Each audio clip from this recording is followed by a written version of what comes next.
to go to France. He has to stay with us. He did get a chance to drive a Ford GT recently, but not the way you thought. Hi, I'm Scott Pruitt. Here we are at the Ford Performance Technical Center in Concord, North Carolina, just north of Charlotte. If you think race cars only get driven on a racetrack, wait till you see what's inside here. Let's go take a look.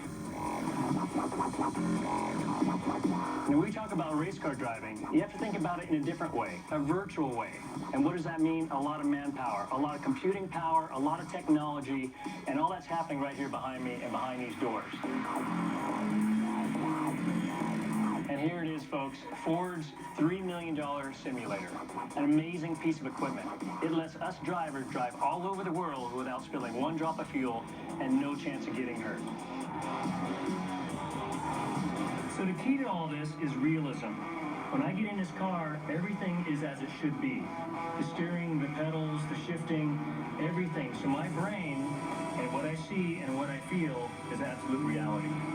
Every input that I give in this race car is transferred right underneath me to the platform. And from the platform, all that technology, all that information is sent right back into that room of all those smart engineers so they can figure out what's going on and we can learn a lot in the direction we're going.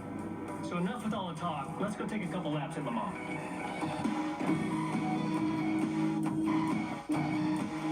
Getting ready for up to 6th gear, 180 miles an hour. So this is truly amazing. They have to laser scan each and every track to get all the sense and feel of what a driver is going to sense when he's driving a car. All the bumps, all the curves, even all the sights that we see, breaking points, and we're just scratching the surface of what this potential truly is. This is an incredible piece of equipment with incredible possibilities. Most specifically, as we look towards Le Mans, track time.